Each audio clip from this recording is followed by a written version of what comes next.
ರಂಜಿತ್ ಇದೀಗ ನಮ್ಮೊಂದಿಗೆ ನೇರ ಸಂಪರ್ಕದಲ್ಲಿದ್ದಾರೆ. ರಂಜಿತ್, ಲೇಟೆಸ್ಟ್ ಅಪ್ಡೇಟ್ 9:10 ಏನು ನಿಮ್ಮಿಂದ? ಜಯಪ್ರಕಾಶ್ ಶೆಟ್ರೆ, ನೋಡಿ, ಉಗ್ರರನ್ನ ಯಾವ ಬಿಲದಲ್ಲಿ ಅಡಗಿದ್ರು ಕೂಡ ಅವರನ್ನ ಆ ಬಿಲ ಹೊಕ್ಕಿ ಅವರನ್ನ ಎಳೆದುಕೊಂಡು ಬಂದು ಅವರನ್ನ ನಿರ್ನಾಮ ಮಾಡುವಂತ ಕಾರ್ಯಾಚರಣೆ ಭರದಿಂದ ಸಾಗಿದೆ. ನಿನ್ನೆ ರಾತ್ರಿ ಪಾಕಿಸ್ತಾನ ಮತ್ತೆ ಭಾರತ ಎಲ್ಒಸಿಯಲ್ಲಿ ಅಸಹಜವಾಗಿ ಗುಂಡಿನ ಚಕಮಕಿಯಾಗಿತ್ತು.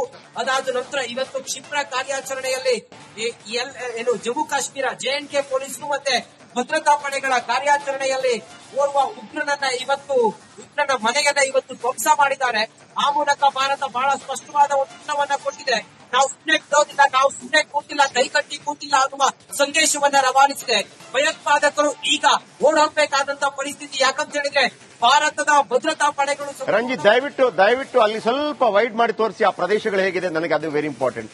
ಆ ಪ್ರದೇಶಗಳು ಹೇಗಿದೆ, ಯಾವ ಪ್ಲೇಸ್ ಅಲ್ಲಿ ಇದ್ದೀರಿ ನೀವು, ಏನ್ ಕ್ಯಾಮೆರಾ ಇಟ್ಕೊಂಡಿದ್ದಾರೆ, ಕ್ಯಾಮೆರಾಮನ್ಗೆ ಹೇಳಿ ಸ್ವಲ್ಪ ವೈಡ್ ಮಾಡಿ ತೋರಿಸಿ. ಆ ಪ್ರದೇಶಗಳೆಲ್ಲ ತೋರಿಸಿ ದಯವಿಟ್ಟು ನಮಗೆ.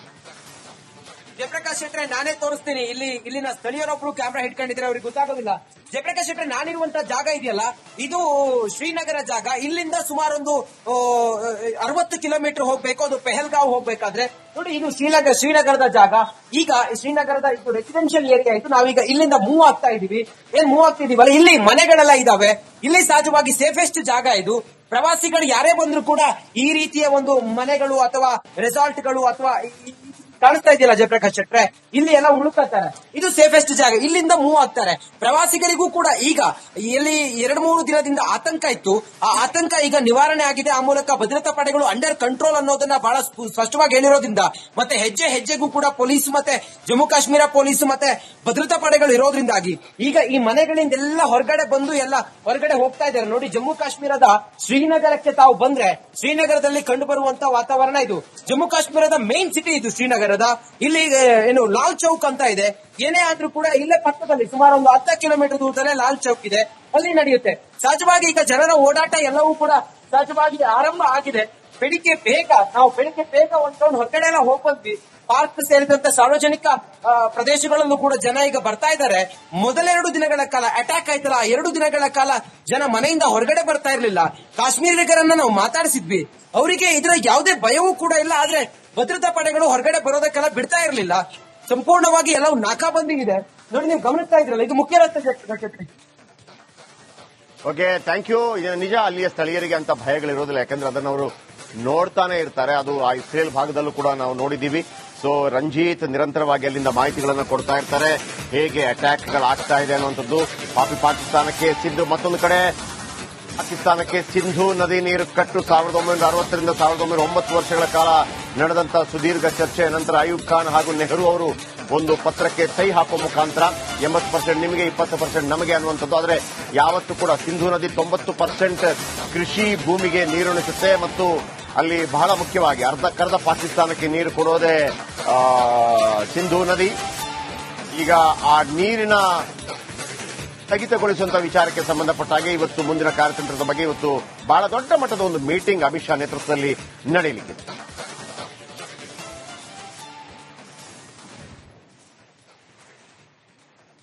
ನಿನ್ನೆ ಆಲ್ ಪಾರ್ಟಿ ಮೀಟಿಂಗ್ಸ್ ನಡೆಯಿತು. ಆಲ್ ಪಾರ್ಟಿ ಮೀಟಿಂಗ್ಸ್ ನಂತರ ಎಲ್ಲ ವಿಪಕ್ಷಗಳ ನಾಯಕರು ಕೂಡ ಕೇಂದ್ರ ಸರ್ಕಾರ ಜೊತೆ ಕೈ ಜೋಡಿಸಿದ್ರು. ನಿನ್ನೆ ಆ ದೃಶ್ಯಾವಳಿ ನೀವು ನೋಡಬಹುದು. ಕೆಲ ಕ್ಷಣದ ಹೊತ್ತಿಗೆ ಅವರು ಒಂದು ರೀತಿಯಲ್ಲಿ ಮೌನ ಪ್ರಾರ್ಥನೆಯನ್ನು ಸಲ್ಲಿಸಿದ್ರು, ಪ್ರಾಣ ಬಿಟ್ಟವರಿಗೆ. ಅದಾದ ನಂತರ ಪ್ರಮುಖ ನಿರ್ಧಾರಗಳನ್ನು ಕೈಗೊಳ್ಳಲಾಗಿದೆ. ಕೇಂದ್ರ ಸರ್ಕಾರ ಯಾವುದೇ ರೀತಿಯಲ್ಲಿ ನಿರ್ಧಾರ ಕೈಗೊಳ್ಳುತ್ತೋ ಅದು ಅನ್ನುವಂಥ ರೀತಿಯಲ್ಲಿ ಅಮಿತ್ ಶಾ ನೇತೃತ್ವದಲ್ಲಿ ಇವತ್ತು ಮತ್ತೊಂದು ಸುತ್ತಿನ ಮಹತ್ವದ ಸಭೆ ಇದೆ. ಅದರಲ್ಲೂ ಪ್ರಮುಖವಾಗಿ ಸಿಂಧು ನದಿ ನೀರು ನಿಲ್ಲಿಸುವ ಭಾರತದ ನಿರ್ಧಾರದ ಕುರಿತಾಗಿ ಇದರ ಜೊತೆಗೆ ಮಣಿಪುರದಲ್ಲಿ ಜಂಟಿ ಕಾರ್ಯಾಚರಣೆ ಪೊಲೀಸರು ಹಾಗೆ ಸೇನಾಪಡೆಯಿಂದ ಮುಂದುವರೆದಿದೆ. ಜಮ್ಮು ಕಾಶ್ಮೀರದ ಪೊಲೀಸ್ ಹಾಗೆ ಸೇನಾಪಡೆಯಿಂದ ಜಂಟಿ ಕಾರ್ಯಾಚರಣೆ. ಉಳ್ಳಾರ ಅಜಾಸ್ ಅನ್ನೋ ಜಾಗದಲ್ಲಿ ಉಗ್ರರಿಗಾಗಿ ಕಾಂಬಿಂಗ್ ಕಾರ್ಯಾಚರಣೆ ನಡೆಸಲಾಗ್ತಾ ಇದೆ. ಜಮ್ಮು ಕಾಶ್ಮೀರದಲ್ಲಿ ಅಡಗಿ ಕುಳಿತಿರುವ ಒಬ್ಬೊಬ್ಬ ಉಗ್ರನನ್ನ ಕೂಡ ಹುಡುಕಿ ಆತನನ್ನ ಕೊಲ್ಲೋ ಪ್ರಯತ್ನವನ್ನ ಭಾರತೀಯ ಸೇನಾಪಡೆ ಹಾಗೆ ಪೊಲೀಸರು ಮಾಡ್ತಿದ್ದಾರೆ. ಆ ಸಂದರ್ಭದ ಕೆಲ ದೃಶ್ಯಗಳನ್ನ ಗಮನಿಸ್ತಾ ಇದ್ದೀವಿ. ಆಲ್ರೆಡಿ ಪಹಲ್ಗಾಮ್ ದಾಳಿ ಪ್ರಕರಣದಲ್ಲಿ ಭಾಗಿಯಾಗಿದ್ದ ಆಸಿಫ್ ಶೇಖ್ನ ಮನೆಯನ್ನ ಧ್ವಂಸಗೊಳಿಸಲಾಗಿದೆ. ಕೇವಲ ಮನೆ ಮಾತ್ರವಲ್ಲ, ಈ ಉಗ್ರಗಾಮಿಗಳನ್ನ ಕೂಡ ನೆಲ ಕಚ್ಚಿಸಬೇಕು ಅನ್ನೋದು ಭಾರತೀಯರ ನಿರೀಕ್ಷೆ. ಡೀಟೇಲ್ಸ್ನೊಂದಿಗೆ ನಮ್ಮ ದೆಹಲಿ ಪ್ರತಿನಿಧಿ ನಟೇಶ್ ನೇರ ಸಂಪರ್ಕದಲ್ಲಿದ್ದಾರೆ. ಇವತ್ತು ಅಮಿತ್ ಶಾ ನೇತೃತ್ವದಲ್ಲಿ ಮತ್ತೊಂದು ಸುತ್ತಿನ ಮಹತ್ವದ ಸಭೆ ನಡೆಯೋಕಿದೆ. ಮತ್ತೊಂದು ಕಡೆ ಭೂಸೇನಾ ಮುಖ್ಯಸ್ಥರು ಪೆಹಲ್ಗಾವ್ಗೆ ಭೇಟಿ ನೀಡುತ್ತಿದ್ದಾರೆ. ಸೊ ಏನೆಲ್ಲ ಡೆವಲಪ್ಮೆಂಟ್ಸ್ ಅದರಲ್ಲೂ ನವದೆಹಲಿಯಲ್ಲಿ ನಾವು ನಿರೀಕ್ಷೆ ಮಾಡಬಹುದು ನಟೇಶ್?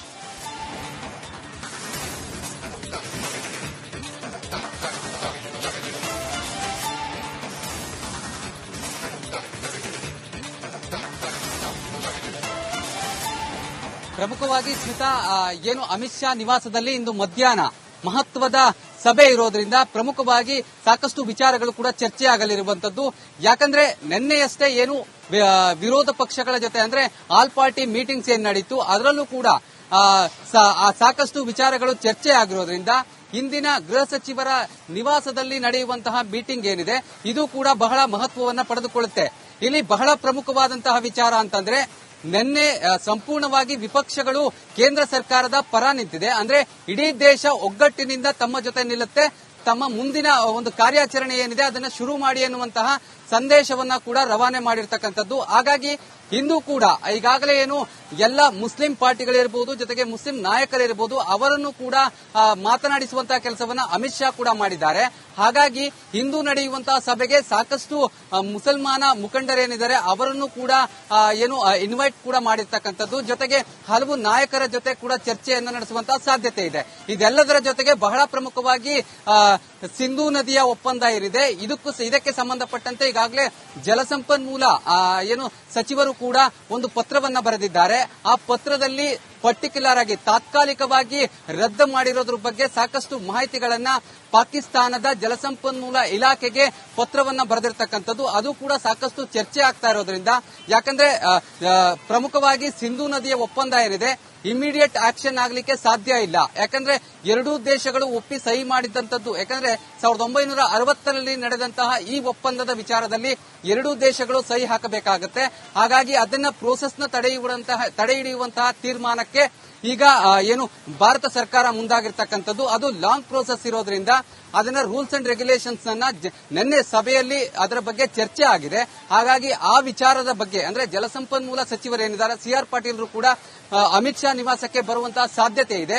ಅಂದ್ರೆ ಸದ್ಯಕ್ಕೆ ಸಿಂಧೂ ನದಿಯ ಏನು ಒಪ್ಪಂದ ಏನಿದೆ ಇದರ ಮೂಲಕ ಜಲಯುದ್ಧವನ್ನ ಮಾಡುವಂತಹ ನಿಟ್ಟಿನಲ್ಲಿ ಪ್ರಮುಖವಾಗಿ ಏನು ಕೇಂದ್ರ ಸರ್ಕಾರ ಪಾಕಿಸ್ತಾನಕ್ಕೆ ಟಕ್ಕರ್ ಅನ್ನು ಕೊಡುವಂತಹ ಕೆಲಸವನ್ನ ಮಾಡಿತ್ತು.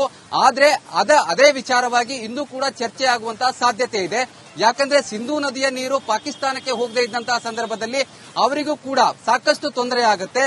ಪ್ರಮುಖವಾಗಿ ನೇರವಾಗಿ ನಾವು ಅಟ್ಯಾಕ್ ಮಾಡಲು ಸಾಧ್ಯ ಆಗದ ಸಂದರ್ಭದಲ್ಲಿ ಇಂಡೈರೆಕ್ಟ್ಲಿ ಅಟ್ಯಾಕ್ ಮಾಡುವಂತಹ ಸಾಧ್ಯತೆಗಳು ಕೂಡ ಭಾರತದಿಂದ ಆಗ್ತಾ ಇದೆ. ಇದಕ್ಕೆ ಸಂಬಂಧಪಟ್ಟಂತೆ ಸಾಕಷ್ಟು ಸ್ಟ್ರಾಟಜಿಗಳನ್ನು ಕೂಡ ಅಮಿತ್ ಶಾ ಮಾಡುವಂತಹ ಸಾಧ್ಯತೆ ಇದೆ. ಇನ್ನು ಬಹಳ ಪ್ರಮುಖವಾಗಿ ಇಂದಿನ ಸೇನಾ ಮುಖ್ಯಸ್ಥರ ಏನು ಪೆಹಲ್ಗಾಮ್ ವಿಸಿಟ್ ಏನಿದೆ ಇದು ಬಹಳಷ್ಟು ಮಹತ್ವವನ್ನು ಪಡೆದುಕೊಳ್ಳುತ್ತೆ. ಯಾಕಂದ್ರೆ ಸೇನಾ ಮುಖ್ಯಸ್ಥರು ಈಗ ಭೇಟಿ ಕೊಟ್ಟಂತಹ ಸಂದರ್ಭದಲ್ಲಿ ಅಲ್ಲಿನ ಪರಿಶೀಲನೆಯನ್ನ ಮಾಡ್ತಾರೆ.